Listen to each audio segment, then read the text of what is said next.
إن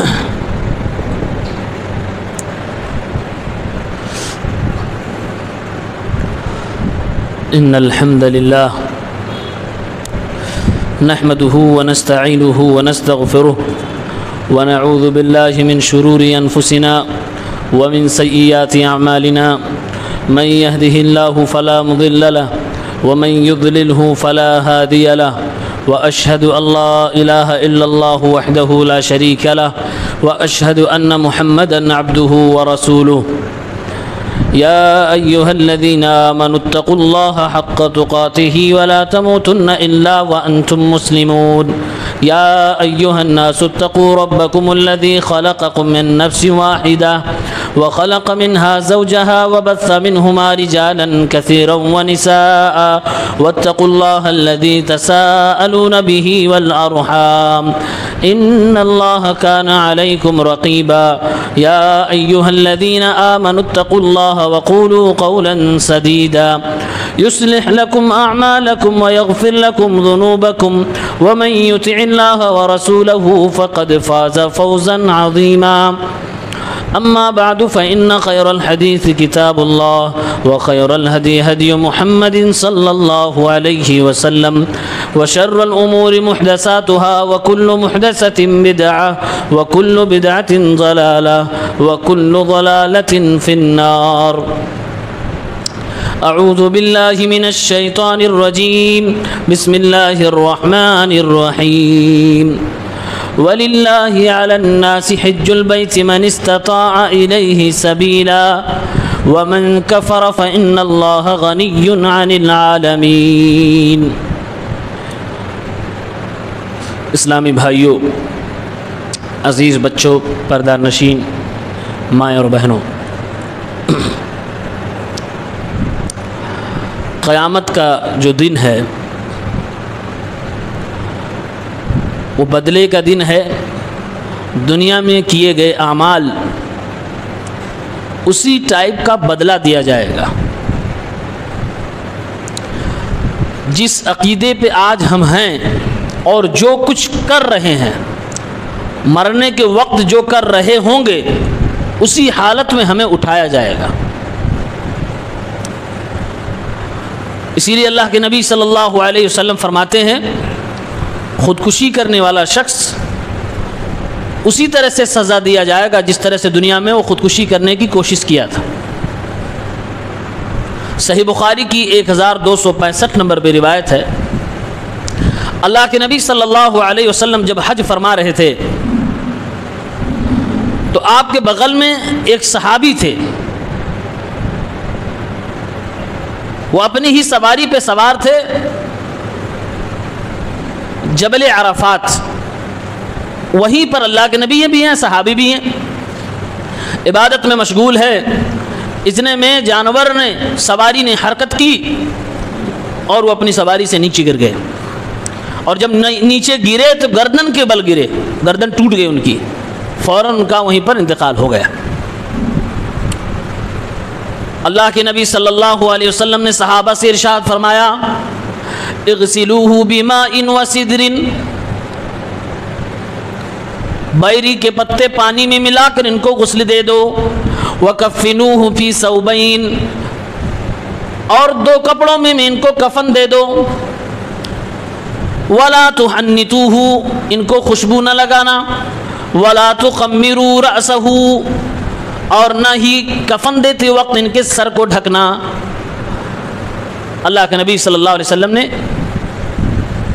یہ باتیں خاص اس حاجی کے لیے ارشاد فرمائیں، ورنہ مرنے کے بعد میت کو کفن چاہے مرد ہو یا عورت ہو، راجح قول کے مطابق صرف 3 کپڑوں میں دینا ہے. ہمارے نبی صلی اللہ علیہ وسلم کو 3 کپڑوں میں کفن دیا گیا، لیکن اس حاجی صاحب کے لیے اللہ کے نبی فرما رہے ہیں کہ ان کو 2 کپڑوں میں دفن کر دو. کیوں؟ اس لیے کہ حاجی صاحب احرام کی حالت میں ہیں اور احرام میں صرف 2 کپڑے ہوتے ہیں. آگے اللہ کے نبی نے ارشاد فرمایا ان کو خوشبو بھی نہ لگائے جائیں. کیوں؟ اس لیے کہ یہ حالت احرام میں خوشبو لگانا منع. اور پھر اللہ کے نبی نے فرمایا ان کے چہرے کو بھی نہ ڈھکا جائے. کیوں؟ اس لیے کہ حالت احرام میں احرام پہننے کے بعد انسان اپنے سر کو نہیں ڈھک سکتا. جان بوجھ کر احرام پہننے کے بعد اگر کسی نے سر کو ڈھک لیا تو اس نے غلط کام کیا ہے، لیکن اگر غلطی سے کسی نے کام کر لیا تو کوئی حرج کی بات نہیں. یہ تینوں چیزیں اللہ کے نبی نے خاص طور سے حاجی صاحب کے لیے فرمایا.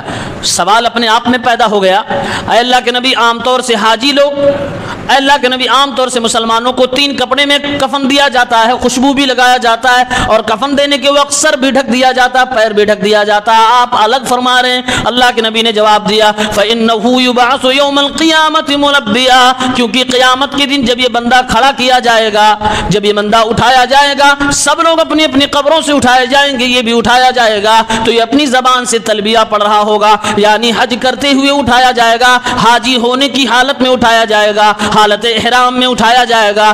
اللہ کے نبی فرما رہے ہیں کہ اس لیے میں یہ باتیں عرض کر رہا ہوں تاکہ کل قیامت کے دن جب اس کا حشر ہو تو یہ حاجیوں کی کیفیت میں ہو. اس لیے 2 کپڑے پہنائے گئے، 2 کپڑے پہنائے گئے، یہ حاجیوں کی کیفیت میں ہو. اللہ کے نبی صلی اللہ علیہ وسلم نے خوشبو سے منع فرما دیا حاجیوں کی کیفیت کی وجہ سے، سر کو ڈھکنے سے منع فرما دیا حاجیوں کی کیفیت کی وجہ سے، اور ساری چیزوں کی ایک وجہ بتائی. کل یہ جب اٹھایا جائے گا تو کلمہ نہیں بلکہ یہ تلبیہ پڑھ رہا ہوگا. کون سا تلبیہ؟ لبیک اللہم لبیک لبیک لا شریک لک لبیک ان الحمد والنعمت لک والملک لا شریک لک. یہ تلبیہ شرک کے خلاف ایک آواز ہے. تلبیہ اسی چیز کا نام ہے کہ اللہ تعالیٰ شرک سے توبہ کر کے تیری بارگاہ میں آ رہے ہیں، اب توحید پرست بن کے رہیں گے. آپ نے دیکھا جس عمل پہ اس آدمی کا انتقال ہوا ہے کل قیامت کے دن اسی کے ساتھ وہ اٹھایا جائے گا. ایسے ہی جس عقیدے پر آپ کا انتقال ہوگا، آپ جب اٹھیں گے وہی آپ کی سوچ ہوگی، وہی آپ کا عقیدہ ہوگا. اس لیے کبھی یہ نہ سوچیں آج میں گڑبڑ سڑبڑ جو چاہوں کر لوں، کل کو میں صحیح جواب دے لوں گا. ایسا ہو ہی نہیں سکتا. جس عمل اور عقیدے پہ آج ہیں کل اسی عمل اور عقیدے کے ساتھ آپ کو اٹھایا بھی جائے گا. یہ حج کا موسم ہے. ایام حج میں اور حج کرنے کے دوران خصوصاً بر صغیر کے مسلمان، ہند و پاک کے مسلمان بڑی غلطیاں کرتے ہیں. اسی لیے ملک کے مختلف حصوں میں حج کے انہی ایام میں حج تربیتی کیمپ لگائے جاتے ہیں، مسجدوں میں، مدرسوں میں یا کسی ہال میں، اور شہر کے تمام ان لوگوں کو جمع کیا جاتا ہے جو حج کے لیے قبول ہو چکے ہیں تاکہ ان کو حج کرنے کا صحیح طریقہ سکھایا جائے. گورنمنٹ بھی یہ کام کرتی ہے، لیکن تنظیمیں بھی یہ کام کرتی ہیں. ہمیں بھی یہ کام کرنا چاہیے، چاہے 1 حاجی ہو یا 2 حاجی ہو. حج تربیتی کیمپ ہمیں بھی لگانا چاہیے، اس میں لوگوں کو حج کرنے کا طریقہ سکھانا چاہیے. کتنی ڈرامے بازیاں اور خرافات حج کرنے کو لے کر ہیں آپ ہم سے زیادہ جانتے ہیں. اب اس کے اندر کی باریکیاں، اس میں کیا کیا غلطیاں ہوتی ہیں وہ حج تربیتی کیمپ میں بیان کرنے کی چیز ہے. میں 10 میجر فالٹس حج کے حوالے سے بتلا رہا ہوں جو عام طور سے پائی جاتی ہیں. نمبر 1، اسلام کے 5 ارکان میں سے ایک رکن ہے حج. اگر قرآن کی آیت پہ غور کریں گے تو اللہ رب العالمین نے استطاعت کے بعد حج نہ کرنے والے بندے کو اور اس کے اس عمل کو کفر سے تعبیر کیا ہے. آپ جملے پہ غور کریں، استطاعت کے بعد حج نہ کرنے کے عمل کو اللہ نے کفر سے تعبیر کیا ہے. فرمایا اللہ تعالیٰ نے وَلِلَّهِ عَلَى النَّاسِ حِجُّ الْبَيْتِ مَنِ اسْتَطَاعَ إِلَيْهِ سَبِيلًا. اللہ کے لیے ان لوگوں پہ حج فرض ہو جاتا ہے جو لوگ اللہ کے گھر کی زیارت کی حیثیت رکھتے ہیں، طاقت رکھتے ہیں، استطاعت رکھتے ہیں. وَمَن كَفَرَ فَإِنَّ اللَّهَ غَنِيٌّ عَنِ الْعَالَمِينَ. استطاعت کے بعد بھی جس نے حج نہ کرنے کی عزم کر رکھی ہے، نہ جانے کا فیصلہ کر رکھا ہے، اللہ فرما رہا ایسے لوگوں کی عبادتوں سے میں بے نیاز ہوں، میں ساری کائنات کی عبادتوں سے بے نیاز ہوں. اگر یہ حج نہیں کر رہا تو میرا کوئی نقصان نہیں، یہ اپنا نقصان کر رہا ہے. استطاعت کے بعد حج نہ کرنا اللہ کی نگاہ میں یہاں پر کفر ہے، بہت بڑا گناہ ہے. اس لفظ سے ہی سمجھ لینا چاہیے. آج بہت سارے لبرل لوگ جب قربانی کا ٹائم یا حج کا ٹائم آئے گا تو دوسری نیکیوں کو اس کے سامنے لا کر کھڑا کر دیں گے. حج کرنے نہ جاؤ، انہی پیسوں سے فلاں غریبوں کی مدد کر دو، قربانی نہ کرو، انہی پیسوں سے فلاں غریبوں کی مدد کر دو۔ غریبوں کی مدد کرنا، انسانیت کی ہیلپ کرنا، یہ ہمارے اسلام کی روح ہے، یہ بنیادی تعلیمات میں سے ہے۔ لیکن ایک تعلیم جو فرض ہے اس کو ڈھا کر، اس کو مٹا کر، اس کو ختم کر کے نہیں، یہ لبرلزم ہے اور یہ اسلام نہیں ہے، یہ دہریت ہے، یہ ناستکتا ہے، جو آج بہت سارے لوگ مسلمانوں کو یہ سمجھا رہے ہیں اور بہت سارے انٹلیکچوئل مسلمان اس بات کو کہہ بھی رہے ہیں۔ حج کی کیا ضرورت ہے، قربانی کی کیا ضرورت ہے، یہ چیز تو ہم غیر مسلموں کی اور مزدوروں کی، کمزوروں کی، غریبوں کی مدد کر کے بھی یہ ثواب حاصل کر سکتے ہیں۔ نہیں، اگر کسی بندے نے حج کا انکار کیا، اس کی ضرورت نہیں ہے، تو وہ انسان کافر ہے۔ قرآن کریم کی اس آیت کے روشنی میں انسان کافر ہے۔ تو پہلی میجر غلطی یہ ہے کہ طاقت ہو جانے کے بعد اس کو ڈیلے کرنا یا نہ کرنا، یہ بہت بڑی غلطی ہے جس میں افسوس ہم اور آپ گرفتار ہیں۔ دوسری غلطی، جو حج کرنے کے لیے تیار بھی ہو جاتا ہے کہ اب حج پہ جانا ہے، فارم فل اپ بھی کر دیا، اس کا نام بھی آ گیا، اب اس کی شرارتیں شروع ہوتی ہیں۔ کیا شرارتیں؟ ہر کسی سے بتانا میں حج کے لیے جا رہا ہوں، اور بتانے کے لیے سارے رشتہ داروں کو دعوت پہ بلانا۔ ایسے لگتا ہے کہ بندہ حج کرنے نہیں، کہیں مرنے جا رہا ہے، جان بوجھ کے سوسائڈ کرنے، خودکشی کرنے جا رہا ہے، اور یہ طے کر چکا کہ اب مر جاؤں گا، میں واپس نہیں آؤں گا۔ ایسے ہی لوگوں کے ساتھ یہ ویوہار سے پیش آتا ہے۔ اتنے پھول اور مالے کے ساتھ حاجی صاحب کا استقبال کیا جاتا ہے، مبارکباد دی جاتی ہے کہ اتنا تو دولہا بھی نہیں شاید کیا پایا ہوگا۔ حج میں نام کیا آ گیا؟ اب حج میں جانے سے پہلے مزار کا بھی ایک بار چکر لگائیں گے، بابا سے بھی پرمیشن لیں گے۔ یہ سب جو دکھاوا چل رہا ہے، یہ اس عبادت کو جڑ سے کاٹ دیتا ہے۔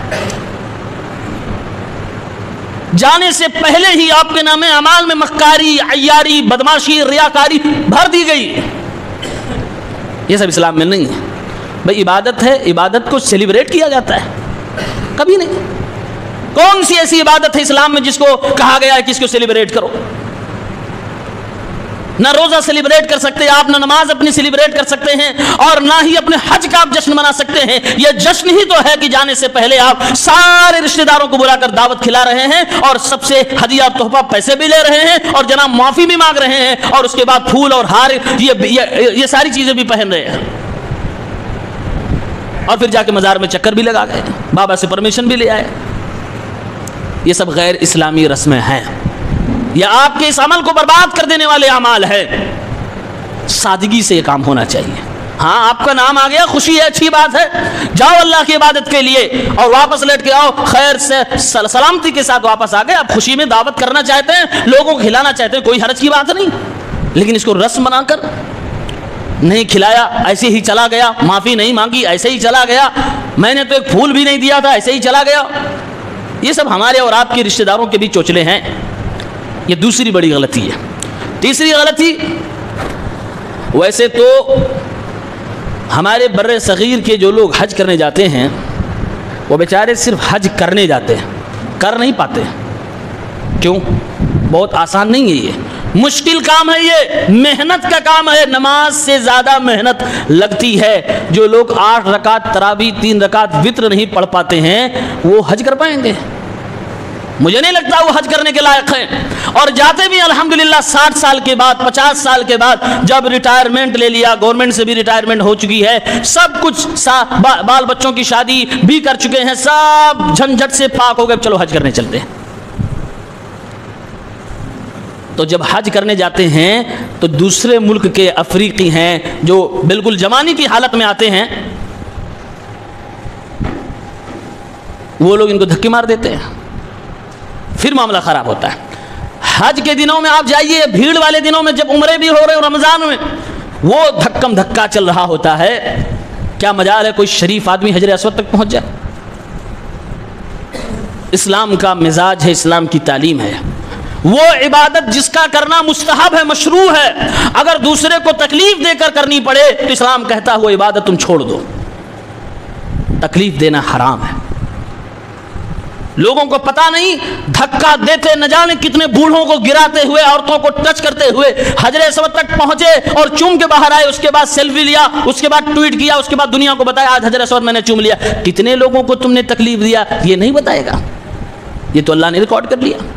حجر اسود کو چومنا مشروع ہے، مستحب ہے، اسلام میں ہے، ثابت ہے، چومنا چاہیے، لیکن اگر اس کو چومنے کے لیے تکلیف دینی پڑے، کسی کو دھکا دینا پڑے، اسلام کہتا مت جاؤ، کیونکہ حرام کام کر کے کسی سنت پہ عمل کرنا یہ اسلام کے مزاج نہیں ہے۔ ایسے ہی لوگوں کو دیکھیے طواف مکمل ہونے کے بعد فوراً وہیں پر 2 رکعت نماز پڑھنے لگتے ہیں۔ پوری مسجد حرام ہے، کہیں بھی آپ جا کے 2 رکعت نماز پڑھ سکتے ہیں، وہاں نماز پڑھنا شروع کر دیا، لوگوں کو ڈسٹرب ہونے لگتا ہے۔ کچھ ایسے بھی لوگ ہوتے ہیں خوب تیز تیز دعائیں مانگتے ہیں، خود کچھ لوگ گروپ میں دعائیں مانگتے ہیں، یہ سب کی سب چیزیں غیر اسلامی چیزیں ہیں، دوسروں کو تکلیف۔ میں تو عالم دین ہوں، کئی بار طواف کرتے کرتے اپنی دعا بھول گیا دوسروں کی دعائیں کان میں آنے کی وجہ سے۔ اور یہ جو تیز تیز چلا چلا کے پڑھنے والے لوگ ہوتے ہیں عام طور سے کتاب لیے رہتے ہیں، ان کو کیا فرق پڑنے والا، گروپ جتھا بنا بنا کے پورا سب، تو یہ اسلام کے مزاج کے خلاف ہے، یہ چیز نہیں ہونی چاہیے۔ یہ تیسری بڑی غلطی۔ چوتھی چیز، جب ہم اور آپ حج یا عمرہ کرنے جاتے ہیں تو پیسہ تو لگتا ہے ہی، ہماری اور آپ کی عادت ہے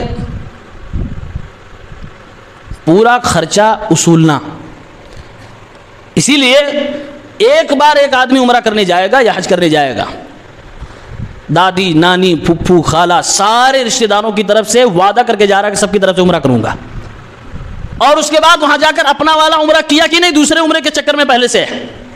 ایک سفر میں مقام تنعیم سے بار بار جا کر عمرے کرنا یہ اسلام کے خلاف ہے، یہ نبی کی سنت کے خلاف ہے۔ بلکہ علماء محققین نے کہا ایک سفر میں صرف ایک ہی عمرہ کرنا چاہیے۔ ہاں اگر کسی وجہ سے، کسی کام کی وجہ سے آپ میقات سے باہر چلے گئے، مثلا مکے سے ریاض چلے گئے، مکے سے مدینہ چلے گئے، کسی کام کی وجہ سے، جان بوجھ کر اس نیت سے نہیں کہ میں جاؤں واپس آؤں تاکہ عمرہ کرنے کا موقع مل جائے، اس نیت سے نہیں، کسی کام کی وجہ سے آپ چلے گئے اور واپس آپ کو مکہ آنا پڑے تو آپ دوبارہ احرام باندھ کے عمرہ کر سکتے ہیں، اس میں کوئی حرج کی بات نہیں۔ لیکن وہی مکے میں رہ کر مقام تنعیم میں مسجد عائشہ سے بار بار جا کے عمرے کی نیت کر کے دوبارہ ایک بار خالہ کی طرف سے، پھر دادی کی طرف سے، پھر نانی کی طرف سے، پھر ماموں کی طرف سے، یہ سب کی سب چیزیں سنت رسول کے خلاف۔ آپ کو پتا ہے جب ہمارے نبی صلی اللہ علیہ وسلم ایک بار آئے، ساتھ میں آپ کی بیوی محترمہ حضرت عائشہ صدیقہ رضی اللہ تعالیٰ عنہا بھی تھی، لیکن مہینے کے پیریڈ کی وجہ سے وہ اللہ کے نبی کا ساتھ نہ دے سکی۔ جب معاملہ ختم ہو گیا، پیارے پیغمبر صحابہ کرام اپنے اپنے کام سے فارغ ہو گئے، تو اللہ کے نبی نے عبد الرحمن ابن ابی بکر یعنی حضرت عائشہ کے بھائی اپنے سگے سالے سے آپ نے فرمایا اپنی بہن کو لے جاؤ مقام تنعیم اور وہاں سے احرام بدھوا کے لاؤ اور ان کو یہ کام کرواؤ۔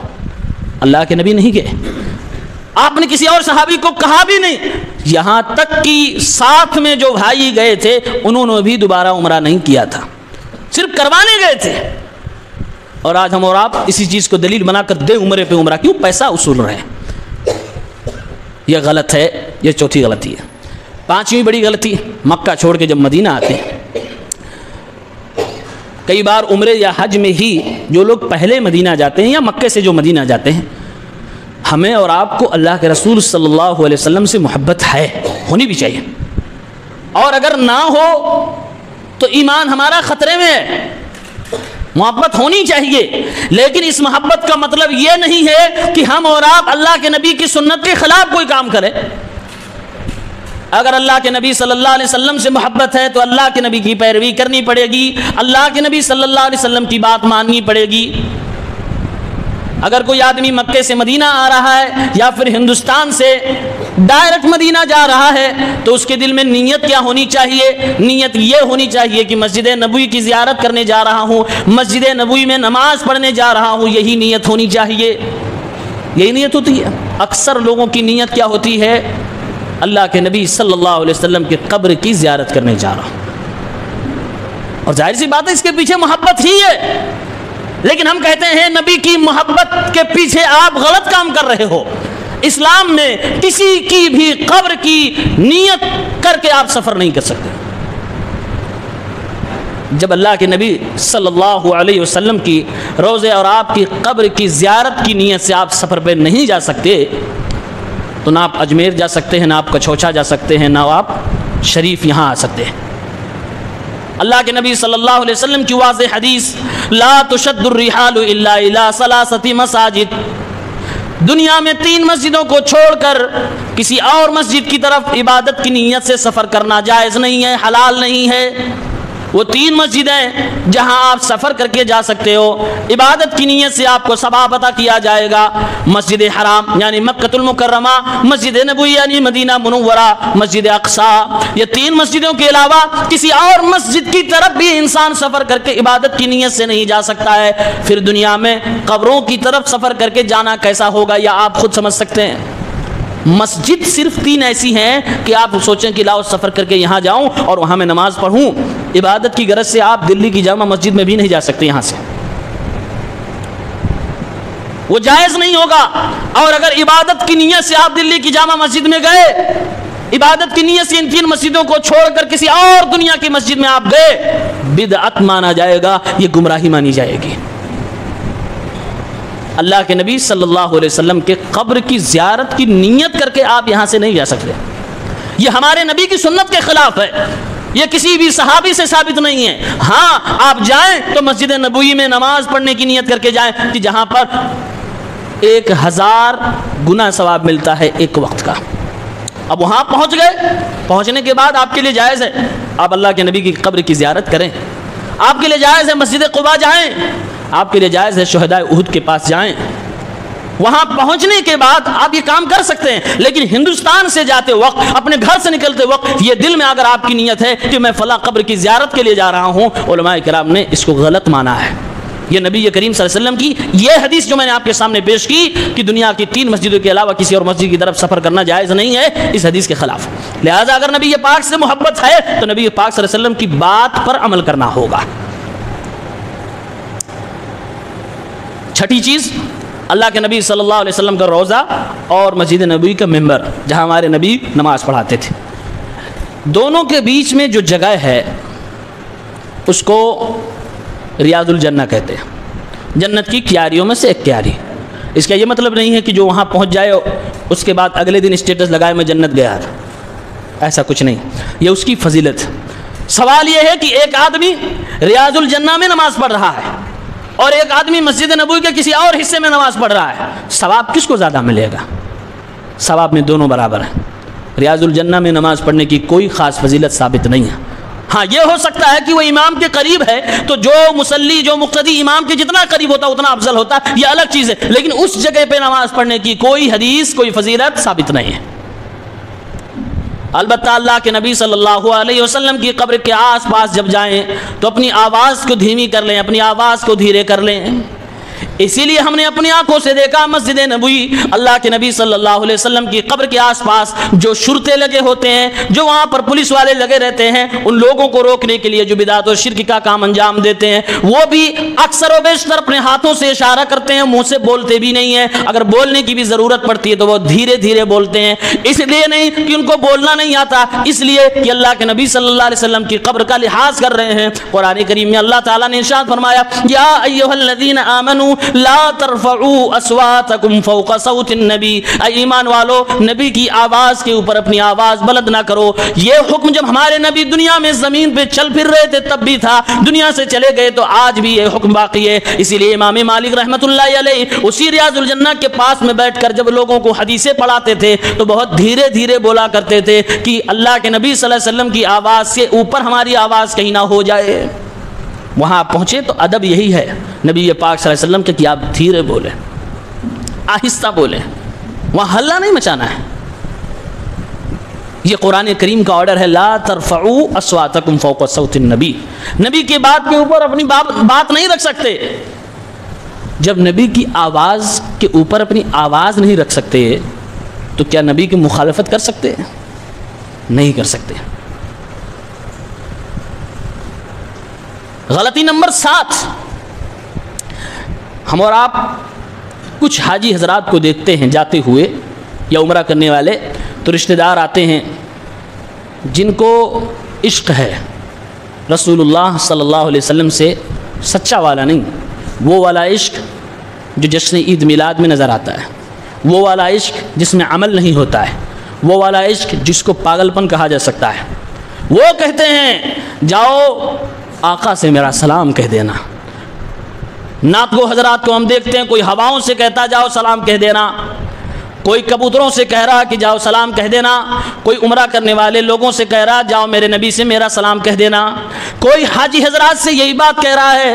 اے میرے بھائیوں، یہ وہ غلطی ہے جو اسلام کے خلاف ہے۔ اگر کوئی ایسا کہہ رہا ہے کسی سے کہ جاؤ میرے نبی سے سلام کہہ دینا، ہم یہ کہیں گے اس بندے کو اللہ کے نبی کی حدیث معلوم ہی نہیں ہے۔ جب اللہ رب العالمین نے انتظام پہلے سے کر رکھا ہے تو آپ کو کسی سے کہنے کی ضرورت ہی نہیں ہے کہ جاؤ میرے نبی سے سلام کہہ دینا۔ یہ اسلام کی شان کے خلاف، یہ اللہ کے نبی صلی اللہ علیہ وسلم کی حدیث رسول کے خلاف۔ اللہ کے نبی نے فرمایا ان للہ ملائکۃ سیاحین فی الارض یبلغونی من سلام امتی، اللہ تعالیٰ کے کچھ فرشتے زمین پہ گھوم پھر رہے ہیں، ان کا کام یہ ہے کہ میری امت میں سے جب کوئی بھی کہتا ہے السلام علی النبی تو وہ سلام مجھ تک اللہ کے فرشتے پہنچا دیتے ہیں۔ یہ حدیث جس کو معلوم ہے وہ یہ جہالت نہیں کرے گا کسی عمرہ کرنے والے سے کہ جاؤ میرے نبی سے میرا سلام کہہ دو، وہ تو وہیں اپنے گھر میں، اپنی دکان میں، اپنے مکان میں بیٹھ کے کہے گا صلی اللہ علی النبی، اللہ تعالیٰ درود نازل فرمائے، رحمت نازل فرمائے میرے رسول صلی اللہ علیہ وسلم پر، اور سلامتی نازل فرمائے میرے حبیب جناب محمد عربی صلی اللہ علیہ وسلم پر۔ اللہ کے نبی نے ارشاد فرمایا لا تجعلوا بیوتکم مقابرا، اے میری امت کے لوگوں اپنے گھروں کو قبرستان نہ بناؤ، ولا تجعلوا قبری عیدا، اور میری قبر کو عید کی جگہ، جشن کی جگہ نہ بناؤ، وصلوا علیہ، مجھ پہ درود بھیجتے رہو، فإن صلاتکم تبلغنی حیث کنتم، تمہارا درود، تمہارا سلام مجھ تک پہنچتا رہتا ہے، تم جہاں سے بھی پڑھتے ہو، تم جہاں سے بھی بھیجتے ہو۔ یہ اللہ کے فرشتوں کے ذریعے سے اللہ کے نبی صلی اللہ علیہ وسلم تک درود و سلام پہنچ رہا ہے۔ یہ میرے نبی نے خود بتا دیا ہے، زمین کے کسی بھی کونے میں، آسمانوں کی فضاؤں میں فلائٹ کے اندر بیٹھ کر یا زمین کے اندر انڈر گراؤنڈ کام کرتے ہوئے مزدور بھی سلام بھیجے تو اللہ کے وہ فرشتے میرے رسول تک پہنچا دیتے ہیں۔ یہ صحیح طریقہ ہے۔ اب یہ عاشق رسول حدیث رسول سے جاہل ہے تو کہتا ہے جاؤ میرے نبی سے سلام کہہ دینا۔ سلام کہا تب بھی غلط۔ اگر کسی نے یہ کہا کہ جاؤ میرے رسول سے میری یہ فریاد بتا دینا، میری یہ پریشانی بتا دینا، اور پہلے، اب تو شاید ختم ہو گیا یا ابھی بھی ہو سکتا ہو، پہلے لوگ درخواست کاغذ پہ لکھتے تھے اپنی پریشانیاں اور کہتے تھے جاؤ میرے رسول کو دکھا دینا۔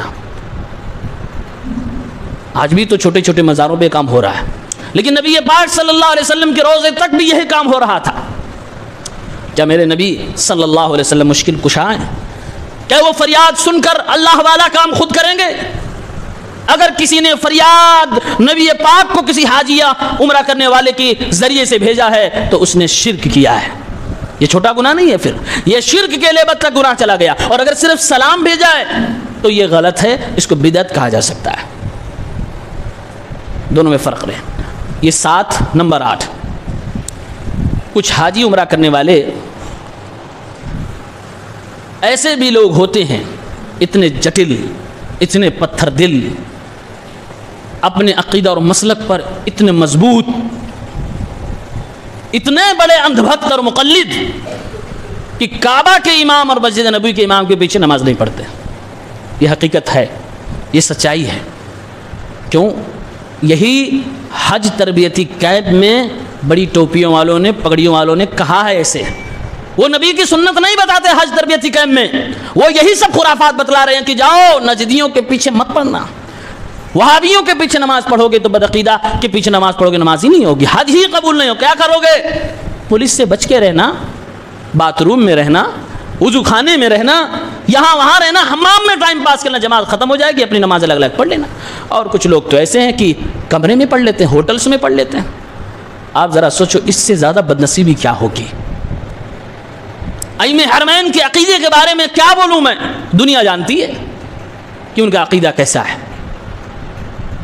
یہی کہوں گا بدنصیبی ہے، یہ جہالت ہے یہ کہ آپ کا عالم آپ سے کہہ رہا ہے اس مسجد میں تم جا رہے ہو جس مسجد میں ایک وقت کی نماز پڑھنے کا ثواب 1 لاکھ کا ملنے والا ہے، اس مسجد میں تم جا رہے ہو جہاں پر ایک وقت کی نماز پڑھنے کا ثواب 1000 ملنے والا ہے، وہ بھی جماعت سے پڑھو گے تو 27 گنا زیادہ ملنے والا ہے۔ آپ کا عالم کہہ رہا ہے کہ ان کے پیچھے نماز نہ پڑھنا، آپ نہیں پڑھتے ہو، بدنصیبی آپ کی ہے، محرومی آپ کی ہے۔ کتنے آپ اجر و ثواب سے محروم ہو گئے آپ گن بھی نہیں سکتے ہو۔ اور یہی اندھ بھکتی ہے، یہی مقلدیت ہے، یہی اندھی تقلید ہے، اسی کے خلاف ہماری آواز ہے۔ آپ اپنے دل سے ذرا پوچھیں کہ کیا رب العالمین دنیا کی سب سے مقدس جگہ، اس کائنات کی، اس زمین کی پہلی عبادت گاہ میں بدعقیدوں کو امام بنا رکھا ہے؟ اور 15 صدیاں گزر گئیں اور ساری امت خاموش، کوئی بولنے لائق نہیں، سب بدعقیدہ لوگ کعبہ کے مصلی پہ قابض ہیں۔ مسجد نبوی، نبی پاک صلی اللہ علیہ وسلم کی قبر کہ کچھ دوری پر مصلی ہوتا ہے جہاں امام کھڑا ہو کے نماز پڑھاتا ہے۔ آپ تو یہ بھی مانتے ہو کہ نبی پاک صلی اللہ علیہ وسلم باہر کی دنیا دیکھ رہے ہیں، جان رہے ہیں، پھر آپ کیا کہنا چاہتے ہو؟ نبی پاک دیکھ رہے ہیں بدعقیدہ میرے مصلی پہ، پھر بھی خاموش؟ آپ کے غوث پاک میں اتنا پاور ہے کہ دنیا ہلا سکتے ہیں، پھر بھی آپ یہ ساری چیزیں اپنی عوام کو بتا رہے ہو کہ بدعقیدہ ہیں، ان کے عقیدہ صحیح نہیں، یہ نجدی ہیں، یہ ہے، یہ فلاں ہے، یہ یہودیوں کے ایجنٹ ہیں، ان کے پیچھے نماز نہ پڑھنا۔ میرے بھائیوں، آپ کو گمراہ کیا جا رہا ہے۔ اپنی حج، اپنی عمرے کو برباد نہ کریں، جماعت کے ساتھ نماز پڑھیں، ان ائمہ کے پیچھے نماز پڑھیں۔ الحمدللہ بڑی ذمہ داری کے ساتھ کہہ رہا ہوں، ان کا عقیدہ صحیح ہے، کتاب و سنت والا عقیدہ ہے۔ تو یہ بہت بڑی غلطی ہے کہ جماعت کے ساتھ لوگ نماز نہیں پڑھتے۔ کچھ تو یہ چیز نہیں جانتے، ان کے لوگوں کی بات ان تک نہیں پہنچی ہے، کچھ مارکیٹنگ کے چکر میں جماعت چھوڑتے ہیں۔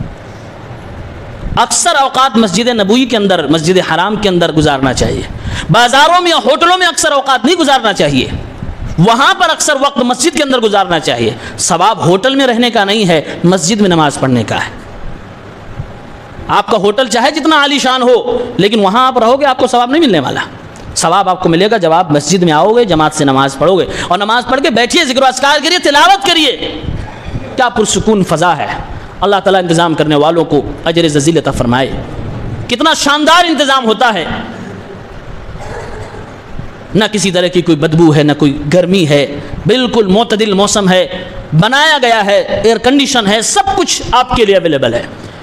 بس ہے تو آپ کی کڑھن ہے، توحید سے نفرت ہے، سنت سے عداوت ہے، جو آپ کو مسجد میں ٹکنے نہیں دیتی ہے۔ بار بار آپ ہوٹلوں میں جا رہے ہیں، بار بار مارکیٹنگ کر رہے ہیں، لیکن مسجد میں وقت نہیں دے پا رہے ہیں۔ ایک اور غلطی،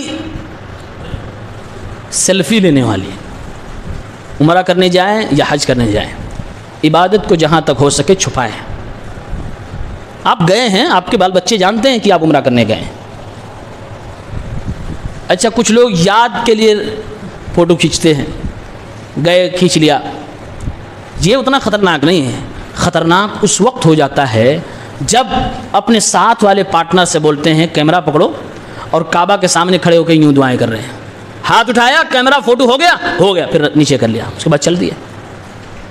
یہ صرف ایک فوٹوگرافی نہیں ہے، یہ اللہ رب العالمین کے ساتھ عبادت کا سب سے بڑا دھوکہ ہے، یہ مکاری ہے۔ اور خانہ کعبہ کے سامنے مکاری ہے کہ میں دعا کر رہا ہوں۔ کس کو دکھا رہے ہو؟ کس کو دکھایا جا رہا ہے؟ وہی فوٹو نہ کہ سوشل میڈیا پہ اپلوڈ کر دیں گے، خانہ کعبہ کے سامنے دعا مانگ رہا ہے، مانگتے بھی نہیں ہیں، صرف دکھانے کے لیے، فوٹو شوٹ کرنے کے لیے تب وہ ہاتھ اٹھائے ہوئے ہیں، اور بعض دفعہ تو اسی لیے نیت باندھی ہے، اور کچھ لوگ تو ویڈیو بنوانے کے لیے 2 رکعت نماز پڑھ رہے ہوتے ہیں۔ آپ اگر خانہ کعبہ میں ہیں، نماز پڑھنے جا رہے ہیں، لیکن آپ ویڈیو بنوانے کے لیے پڑھ رہے ہیں، تو آپ نے تو اللہ کے لیے پڑھا ہی نہیں۔ اب یاد رکھیں، کوئی بھی عبادت ہو اس میں 3 چیزیں ضروری ہیں، تبھی وہ اللہ کے سامنے ٹک سکتی ہیں، ورنہ ردی کی ٹوکری میں چلی جائیں گی۔ نمبر 1، جو عبادت کرنے والا ہے اس کا عقیدہ توحید خالص والا ہونا چاہیے، یعنی کہ اس میں شرک کی ملاوٹ نہیں ہونی چاہیے، نہ شرک اکبر ہونا چاہیے، نہ شرک اصغر ہونا چاہیے۔ اگر ہم حاجی نمازی بننے والے ہیں، حج کرنے والے، طواف کرنے والے، عمرہ کرنے والے، لیکن کبھی ہماری پیشانی مزاروں پہ بھی ٹکی ہوئی ہے، ہم نے توبہ نہیں کیا ہے، رب کعبہ کی قسم ہے کوئی نیکی آپ کی قبول نہیں کی جائے گی، ردی کی ٹوکری میں ڈال دی جائے گی۔ یہ بات تو اللہ نے قرآن میں بالکل اسپشٹ کہہ دیا ہے، وَلَوْ أَشْرَكُوا لَحَبِطَ عَنْهُمْ مَا كَانُوا يَعْمَلُونَ۔ 17 نبیوں کو منشن کرنے کے بعد اللہ نے کہا اگر یہ سب کے سب شرک کریں، شرک اکبر، تو ان کی زندگی کی جتنی نیکیاں ہیں سب کی سب مٹا دی جائیں گی، ختم کر دی جائیں گی، یعنی اللہ کے سامنے ٹک بھی نہیں سکتی ہیں، وہ وزن میں آئیں گی ہی نہیں، وہ حساب میں دکھائی ہی نہیں دیں گی، پہلے سے وہ ڈیمولش ہو چکی ہیں، ختم ہو چکی ہیں، کیوں؟ شرک اکبر اس کے ساتھ ہے۔ اس لیے حج پہ جانے سے پہلے جو آپ لوگوں سے اپنا حساب کتاب چکتا کرتے ہو، ایک بار اس سے بھی اپنا حساب چکتا کر لو، شرک سے توبہ کر لو، بدعتوں کو چھوڑ دو، پھر جاؤ، ورنہ سب پیسے برباد ہیں آپ کے، اور آپ کا وقت ضائع ہو جائے گا، کچھ نہیں ملے گا آپ کو۔ اور اگر شرک اصغر ہے، جیسے یہ فوٹو شوٹ، سیلفی وغیرہ والا معاملہ، دکھاوا ہے، ریاکاری ہے، کر لوں یار حج، نہیں تو لوگ کیا کہیں گے، اتنا پیسہ نہیں کر رہا، پھر بھی اس نیت سے اگر کوئی حج کر رہا جس میں دکھاوا شامل ہے، تو زندگی کی دوسری نیکیاں تو نہیں برباد ہوں گی، البتہ وہ نیکی جس نیکی میں آپ نے دکھاوا کیا ہے وہ برباد ہو جائے گی۔ اس کو شرک اصغر کہتے ہیں۔ شرک اصغر اور شرک اکبر میں یہی فرق ہے۔ شرک اصغر جو ہوتا ہے، چھوٹا والا شرک، وہ اسپیسیفک اسی عمل کو برباد کرتا ہے، پوری زندگی کے عمل کو نہیں برباد کرتا، لیکن جو شرک اکبر ہوتا ہے وہ پوری زندگی کی نیکیوں کو کھا جاتا ہے، برباد کر دیتا ہے۔ تو پہلی شرط یہ ہے کہ عقیدہ توحید خالص والا ہونا چاہیے۔ دوسری شرط یہ ہے کہ ہماری نیت بڑی پکی ہونی چاہیے کہ اللہ کے لیے جا رہے ہیں، اللہ کی عبادت کرنی ہے، خوش اللہ کو کرنا ہے، دکھانا اللہ کو، کسی اور کو نہیں دکھانا ہے، ورنہ اللہ کا پیغام سنو، اللہ تعالیٰ نے حدیث قدسی میں کہا ہے من عمل عملا اشرک فیہ معی غیری ترکتہ وشرکہ، رواہ مسلم۔ جس نے بھی کوئی ایسا عمل کیا جس عمل میں میرے علاوہ کسی اور کو پارٹنر بنا لیا، اللہ خوش ہو جائے، ابا بھی خوش ہو جائے، اللہ خوش ہو جائے، یہ بھی خوش ہو جائے، اللہ کو راضی کرنے جا رہا تھا، ساتھ میں کسی اور کی بھی راضی کرنے کی نیت دل میں رکھ لی، اللہ فرماتا ہے میں اسے اور اس کے عمل کو دونوں کو اگنور کر دیتا ہوں، چھوڑ دیتا ہوں، مجھے اس کی ضرورت ہی نہیں ہے۔ اللہ تعالیٰ پارٹنرشپ برداشت نہیں کرتا ہے، ذرہ برابر اللہ تعالیٰ پارٹنرشپ برداشت نہیں کرتا ہے، نہ اپنی محبت میں کرتا ہے، نہ اپنی عبادت میں کرتا ہے، اور نہ ہی کسی اور شے میں کرتا ہے۔ یہی تو اللہ ہے جس کو ہم کہتے ہیں قل هو اللہ احد، وہ ایک ہے، وہ اکیلے چاہتا ہے کہ میری محبت سب سے اوپر ہو، مجھ سے امیدیں سب سے زیادہ لگائی جائیں، وہ یہ نہیں چاہتا کہ میرے لیے تم عبادت کرنے آئے ہو اور تمہارے دل میں یہ بھی ہو کہ یہ بھی ہو جائے، یہ بھی ہو جائے، نہ نہ۔ تیسری شرط یہ ہے، یہ تو دو باتیں ہو گئی، عقیدہ آپ کا توحید خالص پہ ہو، یعنی شرک اکبر سے آپ پاک ہو، دوسری شرط یہ ہو گئی کہ نیت صحیح ہو، یعنی شرک اصغر سے آپ پاک ہو، تیسری شرط یہ ہو گئی کہ نبی پاک صلی اللہ علیہ وسلم کی سنت کے مطابق کر رہے ہو، ورنہ میرے نبی کا بھی پیغام سنو، من عمل عملا لیس علیہ امرنا فہو رد۔ جس نے کوئی ایسا عمل، ایسی نیکی کی جس پر میری مہر نہیں، میرا سگنیچر نہیں، میری اجازت نہیں، میری سنت نہیں، وہ رد ہے، قبول نہیں کیا جائے گا۔